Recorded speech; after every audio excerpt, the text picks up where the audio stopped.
नमस्कार.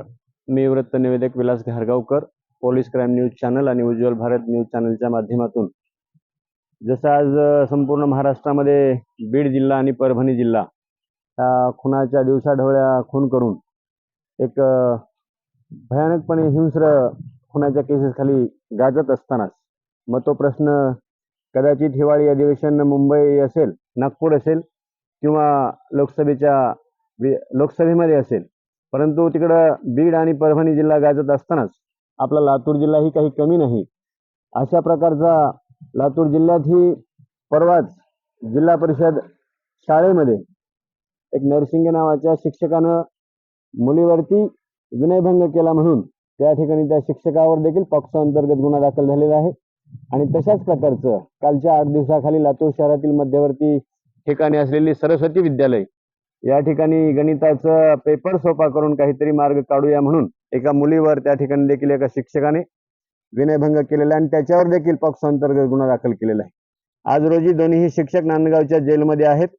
परंतु आणि एक आरोग्याच्या प्रश्नात आयकॉन हॉस्पिटल अतिशय नामांकित आहे आणि त्या ठिकाणचे संचालक असलेले डॉक्टर प्रमोद घोगे यांच्या नावावर देखील त्या ठिकाणी एक खुनाचा गुन्हा दाखल झालेला आहे. त्यांचा विश्वासू असलेला सुरक्षा रक्षक बाळू डोंगरे याच्यावर देखील त्याचा दिवसाढवळ्या खून केला आहे आणि म्हणून 2 गुन्हे गाजलेले आहेत.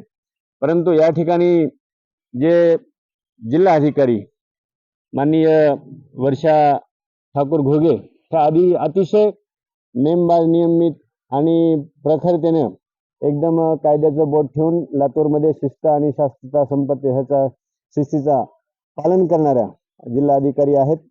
आणि सौमय मुंडे जिल्हा पोलीस अधिकारी हे तर अतिशय महाराष्ट्रात गाजलेलं कर्तृत्व आणि नेतृत्व असताना देखील अशा प्रकारचे जर गुन्हे होत असतील, फक्त लातूरमध्ये आवाज मोठा नाही, गलबला नाही, गोंगाट नाही, परंतु अशा प्रकारचे जर दिवसाढवळ्या खून होत असतील आणि पॉक्सो सारखे जर गुन्हे होत असतील तर शाळेमध्ये देखील त्या ठिकाणी शिस्तीचं पालन झालं पाहिजे आणि त्या ठिकाणी प्रत्यक्षात मध्ये मुलींची सुरक्षितता हे झाली पाहिजे.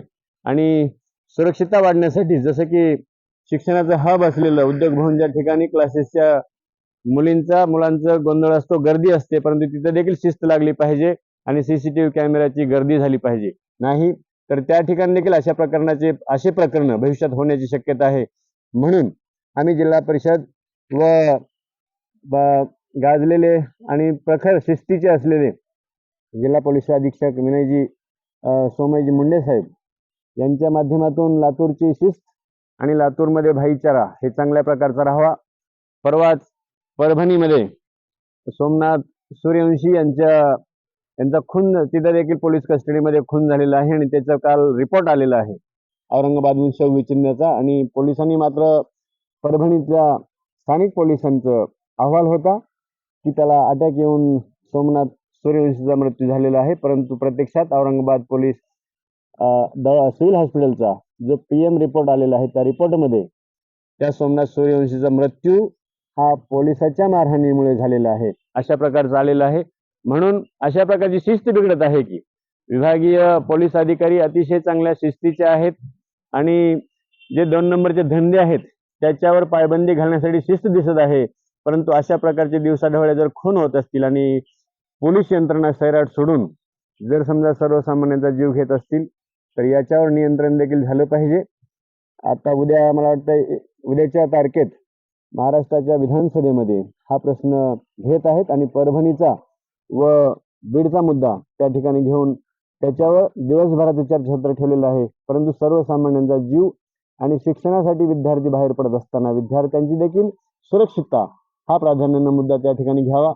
लातूरचं वनीकरण क्षेत्र हे 0.5 आहे. अतिशय कमी वनीकरण क्षेत्र असताना आज लातूरमध्ये जे बार आहेत, हॉटेल्स आहेत, धाबे आहेत किंवा खानावळी आहेत, प्रत्येक खानावळीमध्ये, धाब्यामध्ये, बारमध्ये, हॉटेलमध्ये हे दिवसा लाकडतोड होत आहे आणि लाकडामुळं इथलं पर्यावरण धोक्याचं होत आहे की असं वाटतंय.